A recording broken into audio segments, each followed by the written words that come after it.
ಪರವಾಗಿ 15 ಜನ ಸರಿಯಾಗಿ ಎಲ್ಲ ಮಾಹಿತಿಯನ್ನ ರಾಮಲಿಂಗಾರೆಡ್ಡಿ ಅವರ ಜೊತೆಗೆ ಹಂಚಿಕೊಂಡಿದ್ದಾರೆ.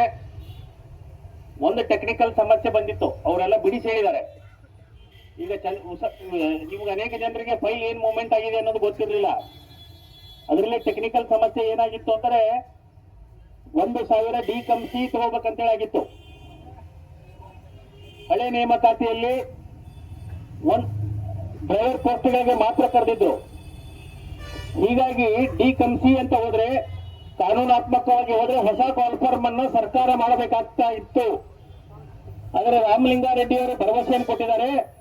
ಅದು ಡಿ ಕಂಸಿ ಅಂತ ಏನಿದೆ ಅದನ್ನ ಡಿ ಅಂತಾನೆ ಮಾಡಿ 1000 ಜನರನ್ನ ಡಿಸೆಂಬರ್ 8ನೇ ತಾರೀಕಿನ ಒಳಗಾಗಿ ನೇಮಕ ಮಾಡ್ಕೊಳ್ತೇನೆ ಅಂತಕ್ಕಂಥ ಭರವಸೆಯನ್ನು ರಾಮಲಿಂಗಾರೆಡ್ಡಿ ಅವರು ನಮಗೆ ಕೊಟ್ಟಿದ್ದಾರೆ. ಮುಂದೆ ಇರ್ತಕ್ಕಂಥ ಪ್ರಶ್ನೆ, ಇನ್ನು 814 ಪೋಸ್ಟ್ಗಳ ಬಗ್ಗೆ ಸಮಸ್ಯೆ ಇದೆ. ಅವರು 1,000 ಪೋಸ್ಟ್ಗಳನ್ನ ಮಾತ್ರ ತೆಗೆದುಕೊಳ್ತೇನೆ ಅಂತ ಹೇಳಿದ್ರು. ಒಳಗಡೆ ಇರ್ತಕ್ಕಂಥ ಎಲ್ಲ ಮುಖಂಡರು, ಶಾಸಕರು ನಮ್ಮ ಪರವಾಗಿ ಮಾತನಾಡಿ ಉಳಿದಂತ 814 ಪೋಸ್ಟ್ಗಳಿಗೆ ಎಫ್ಡಿಯಿಂದ, ಹಣಕಾಸು ಇಲಾಖೆಯಿಂದ ಅನುಮೋದನೆ ಬೇಕಾಗಿದೆ ಅಂತಕ್ಕಂಥ ಮಾತನ್ನು ಹೇಳಿದ್ರು. ನಾನು ನೇರವಾಗಿ ನಿಮ್ಮ ಪ್ರಶ್ನೆ, ನಿಮ್ಮಲ್ಲಿ ಒಂದು ಕನ್ಫ್ಯೂಷನ್ ಇದೆ, ಹಣಕಾಸು ಇಲಾಖೆ ಪರ್ಮಿಷನ್ ಯಾಕೆ ಬೇಕು ಅಂತೇಳಿ ನನಗೂ ಕನ್ಫ್ಯೂಷನ್ ಇತ್ತು.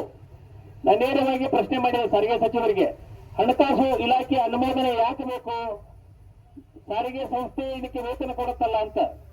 ಅವಾಗ ಅವರು ಸ್ಪಷ್ಟವಾಗಿ ಹೇಳಿದ್ರು, ಯಾಕೆಂದ್ರೆ ಸರ್ಕಾರ ಅನೇಕ ಯೋಜನೆಗಳನ್ನ, ಹೊಸ ಬಸ್ಗಳ ಖರೀದಿಗೆ ಅನೇಕ ಸಂದರ್ಭದಲ್ಲಿ, ಕರೋನಾ ಸಂದರ್ಭದಲ್ಲಿ ಕೂಡ ರಾಜ್ಯ ಸರ್ಕಾರದಿಂದ ಅನುದಾನ ಕೊಟ್ಟು ವೇತನವನ್ನ ಕೊಟ್ಟಿದ್ದೇವೆ. ಹೀಗಾಗಿ ರಾಜ್ಯ ಸರ್ಕಾರದ ಅನುಮೋದನೆ ಅದಕ್ಕೆ ಅವಶ್ಯಕ ಅಂತ ಹೇಳಿದ್ರು. ಅದಕ್ಕೆ ಅವರು ಹೇಳಿರೋದು ಏನಂದ್ರೆ, 1,000 ಹುದ್ದೆಗಳನ್ನ ಡಿಸೆಂಬರ್ 8ನೇ ತಾರೀಕು ಅಧಿವೇಶನದ ಒಳಗಾಗಿ ನಾನು ತೆಗೆದುಕೊಳ್ಳುವಂತ ಪ್ರಾಮಾಣಿಕ ಪ್ರಯತ್ನವನ್ನ ಮಾಡ್ತೇನೆ. ಅದನ್ನ ಸಂತೋಷ್ ಲಾಡ್ ಅವರು ಹಾಗೂ ಮಹೇಶ್ ಸೈನಿಕ ಅವರು ಫಾಲೋ ಅಪ್ ಮಾಡ್ತೇನೆ ಅಂತ ಹೇಳಿ ಭರವಸೆಯನ್ನು ಕೊಟ್ಟಿದ್ದಾರೆ. ಉಳಿದಂತ 814 ಪೋಸ್ಟ್ಗಳ ಬಗ್ಗೆ ನಾವು ಬಲವಾಗಿ ನಮ್ಮ ಪ್ರತಿಪಾದನೆ ಮಾಡಿದೀವಿ. 1814 ಜನರನ್ನು ಎಟ್ ಎ ಟೈಮ್ ತೆಗೆದುಕೊಡ್ರಿ ಅಂತಕ್ಕಂಥ ಮಾತನ್ನು ಹೇಳಿದೆವು ನಾವು. ಅದಕ್ಕೆ ಸಂತೋಷ್ ಲಾಡ್ ಅವರು ಹೇಳಿದ್ದಾರೆ, 814 ಜನರನ್ನ ನೇಮಕಾತಿ ಕೊಡ್ತಂತೆ. ಎಫ್ಡಿ ಸೆಕ್ಷನ್ ಇಂದ ಏನ್ ಪರ್ಮಿಷನ್ ಸಿಗ್ಬೇಕಾಗಿದೆ, ನೀವು 2 ಜನ ಪ್ರತಿ ಗುರುವಾರ ಕ್ಯಾಬಿನೆಟ್ ಮೀಟಿಂಗ್ ಇರುತ್ತೆ. ಆ ಕ್ಯಾಬಿನೆಟ್ ಮೀಟಿಂಗಿಗೆ ನನಗೆ ಬರ್ಲಿಕ್ಕೆ ಹೇಳಿದ್ದಾರೆ. ನಿಮ್ಮ ಸಂಬಂಧ ನಾನು ಬೆಂಗಳೂರಿಗೆ ಹೋಗ್ಲಿಕ್ಕೆ ಪ್ರತಿ ಗುರುವಾರ ಬೆಂಗಳೂರಿಗೆ ಹೋಗ್ತೇನೆ. ನಿಮ್ಮ ಸಂಬಂಧ ಪ್ರತಿ ಗುರುವಾರ ಬೆಂಗಳೂರಿಗೆ ಹೋಗ್ತೇನೆ.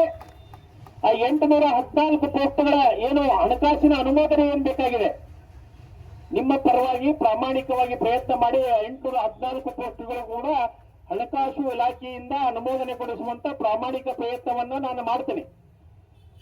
ಅದಕ್ಕೆ ಒಂದು ಟೆಕ್ನಿಕಲ್ ಸಮಸ್ಯೆ ಏನಂದ್ರೆ, 1,000 ಜನರಿಗೆ ಏನು ತೊಂದರೆ ಇಲ್ಲ. ಇರ್ತಕ್ಕಂಥ 814 ಜನ ಇನ್ನು ಏನು ಬಾಕಿ ಉಳಿತೀರಿ, ಇದನ್ನ ನಾನೇ ಸ್ವತಃ ಗುರುವಾರ, ಇದೇ ಗುರುವಾರ, ಇವತ್ತು ಯಾವಾರ್ರಿ, ಶುಕ್ರವಾರ, ಮುಂದಿನ ಗುರುವಾರ ಯಾರನ್ನ ಒಂದಿಬ್ಬರು ಕರ್ಕೊಂಡು ನಾನೇ ಬೆಂಗಳೂರಿಗೆ ಹೋಗ್ತೇನೆ. ಪ್ರತಿ ಗುರುವಾರ ಬೆಂಗಳೂರಿಗೆ ಹೋಗೋದ್ರ ಜೊತೆಗೆ ಪ್ರತಿ ರವಿವಾರ ಸಂತೋಷ್ ಲಾಡ್ ಅವರನ್ನ ಹುಬ್ಬಳ್ಳಿಯಲ್ಲಿ ಭೇಟಿಯಾಗಿ 1-1.5 ತಿಂಗಳ ಒಳಗಾಗಿ ಡಿಸೆಂಬರ್ 8ನೇ ತಾರೀಕು ಒಳಗಾಗಿ ಅದು 814 ಪೋಸ್ಟ್ಗಳನ್ನ ತುಂಬಿಕೊಳ್ಳುವಂತ ಪ್ರಯತ್ನವನ್ನ ನಾನು ಮಾಡ್ತೇನೆ. ಏನಂದ್ರೆ ಪದೇ ಒಂದು ಮಾತನ್ನ ನಾ ಹೇಳ್ತಿರ್ತೇನೆ, ಇಷ್ಟೆಲ್ಲ ಹೋರಾಟ ಯಾಕೆ ಮಾಡ್ತೇನೆ ನಾನು ಅಂತ ಅನೇಕ ಸಂದರ್ಭದಲ್ಲಿ ನನಗೆ ಗೊತ್ತಾಗಲ್ಲ. ಯಾಕಂದ್ರೆ ನನಗೆ ನೌಕರಿ ಅರ್ಥ ಇಲ್ಲ. ಇವತ್ತೊಂದು ಅರ್ಜೆಂಟ್ ಕೆಲಸ ಇದೆ,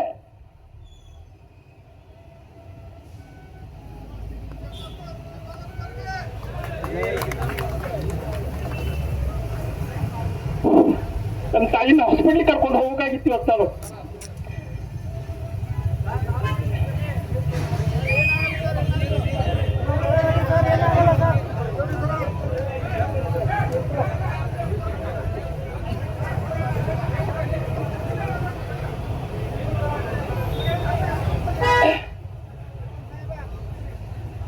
ಆದ್ರೆ 2,000 ಜನರ ತೊಂದರೆ ಇರುವಾಗ ನನ್ನ ತಾಯಿಗೆ ಇವತ್ತೊಂದು ದಿವಸ ತೊಂದರೆ ಆದ್ರೆ ನಡೀತದೆ ಅಂತೇಳಿ ಈ ಹೋರಾಟಕ್ಕೆ ನಾನು ಬಂದಿದ್ದೇನೆ.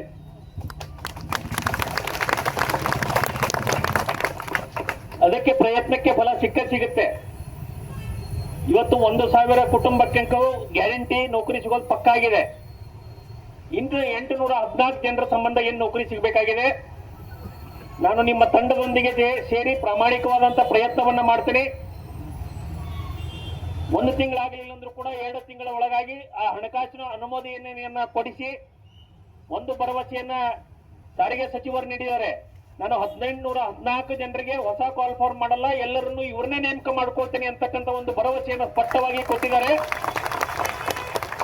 ಅದಕ್ಕಾಗಿ ನೀವೆಲ್ಲರೂ ಕೂಡ ನನ್ನ ಮಾತಿಗೆ ಬೆಲೆ ಕೊಟ್ಟು ಬೇರೆ ಬೇರೆ ರಾಜ್ಯದ ಬೇರೆ ಬೇರೆ ಮೂಲಗಳಿಂದ ಈ ಹೋರಾಟಕ್ಕೆ ನೀವು ಬಂದಿದ್ದೀರಿ.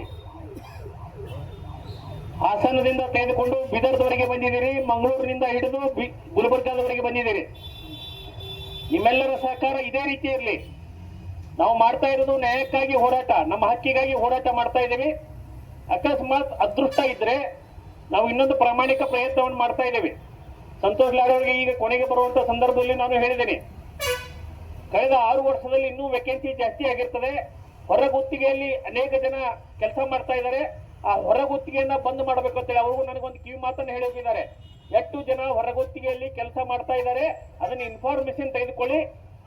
1814ಕ್ಕಿಂತ ಹೆಚ್ಚಿನ ನೇಮಕಾತಿಯನ್ನ ಮಾಡಲಿಕ್ಕೆ ನಾವೆಲ್ಲರೂ ಸೇರಿ ಪ್ರಾಮಾಣಿಕ ಪ್ರಯತ್ನವನ್ನ ಮಾಡೋಣ ಅಂತಕ್ಕಂಥ ಮಾತನ್ನು ಕೂಡ ಸಂತೋಷ್ ಲಾಡ್ ಅವರು ಹಾಗೂ ಮಾಹಿತಿ ಅವರು ಹೇಳಿದ್ದಾರೆ. ನಿಮಗೆ ನನ್ನ ಮೇಲೆ ಭರವಸೆ ಇದ್ರೆ, ನಿಮಗೆ ನನ್ನ ಮೇಲೆ ವಿಶ್ವಾಸ ಇದ್ರೆ, ನನಗೆ ಖಂಡಿತ ಗೊತ್ತಿದೆ ಇನ್ನೊಂದು 2-3 ತಿಂಗಳಲ್ಲಿ 1814 ಜನ ಕೂಡ ನೀವು KSRTCಯನ್ನ ಸೇರ್ತೀರಿ.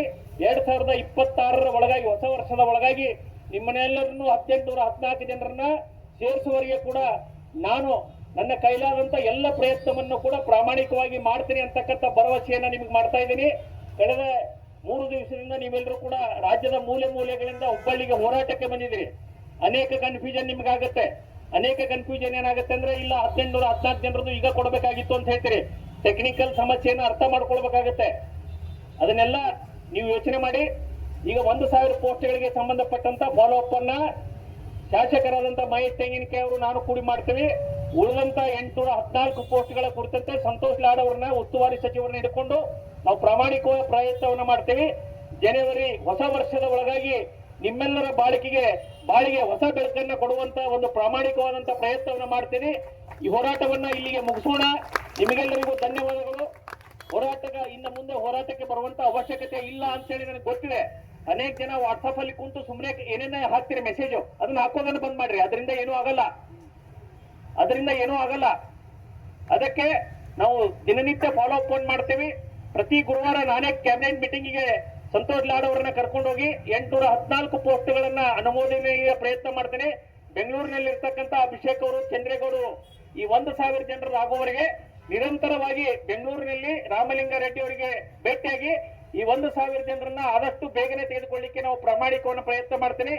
ಈ ಒಂದು ಹೋರಾಟಕ್ಕೆ ಸಹಕಾರ ನೀಡಿರ್ತಕ್ಕಂಥ ತಮಗೆಲ್ಲರೂ ಕೂಡ ನಾನು ಹೃತ್ಪೂರ್ವಕ ಧನ್ಯವಾದಗಳನ್ನ ಹೇಳಲಿಕ್ಕೆ ಇಷ್ಟಪಡ್ತೇನೆ. 3 ದಿನಗಳ ಕಾಲ ನಾವು ಶಾಂತಿ ರೀತಿಯಿಂದ ಹೋರಾಟವನ್ನು ಮಾಡ್ತಾ ಇದ್ದೀವಿ. ಇದು ಒಂದು ಮಾದರಿಯ ಹೋರಾಟ. 2000 ಜನ ರಸ್ತೆಗಿಳಿದ್ರು ಕೂಡ ನಾವು ಯಾವುದೇ ಶಾಂತಿಗೆ ಭಂಗ ತರುವಂತ, ಯಾರಿಗೆ ಧಿಕ್ಕಾರದ ಗೋಷ್ಠಿಗಳನ್ನು ಹಾಕದೇ ಇರೋದು ಒಂದು ವಿಶೇಷ ಹೋರಾಟ ಅಂತ ನಾನು ಹೇಳಲಿಕ್ಕೆ ಇಷ್ಟಪಡ್ತೇನೆ. ಅದಕ್ಕೆ ಈ ಹೋರಾಟದ ಜಯ ನಿಮಗೆಲ್ಲರಿಗೂ ಕೂಡ ಸಲ್ಲಬೇಕು. ಯಾಕೆಂದ್ರೆ ನೀವು ಶಾಂತ ರೀತಿಯಿಂದ, ನೀವೇನು ನನಗೆ ಸಂಬಂಧಿಕರಲ್ಲ, ನಿಮಗೆ ನನಗೆ ಪರಿಚಯ ಇಲ್ಲ, ಆದ್ರೂ ಕೂಡ ಗೌರವವನ್ನು ಕೊಟ್ಟು ನನ್ನ ಮಾತಿಗೆ ಬೆಂಬಲವನ್ನು ಕೊಟ್ಟು ಶಾಂತ ರೀತಿಯಿಂದ ನೀವು ಏನು ವರ್ತನೆ ಮಾಡಿದಿರಿ, ಈ ನಿಮ್ಮ ವರ್ತನೆಗೆ ಈ ಒಂದು ಜಯ ಸಿಕ್ಕಿದೆ ಅಂತಕ್ಕಂಥ ಮಾತನ್ನ ನಾನು ಹೇಳಲಿಕ್ಕೆ ಇಷ್ಟಪಡ್ತೇನೆ. ಎಲ್ಲರೂ ಕೂಡ ಶಾಂತ ರೀತಿಯಿಂದ ನಿಮ್ಮ ಊರುಗಳಿಗೆ ತೆರಳಿ ಬರ್ತಕ್ಕಂಥ ದಿನಗಳಲ್ಲಿ ನಿಮ್ಮ ತಂಡ ಏನಿದೆ 15 ಜನರನ್ನು ಏನು ಪ್ರಮುಖರನ್ನ ನೇಮಕ ಮಾಡಿದೀವಿ, ಅವ್ರ ಜೊತೆಗೆ ನಾನು ಪ್ರಾಮಾಣಿಕವಾಗಿ ನಿಮ್ಮೆಲ್ಲರ ನೇಮಕಾತಿಗೆ ಪ್ರಯತ್ನವನ್ನ ಮಾಡ್ತೇನೆ ಅಂತೇಳಿ ನನ್ನ ಮಾತಿಗೆ ವಿರಾಮವನ್ನ ಕೊಡ್ತೇನೆ.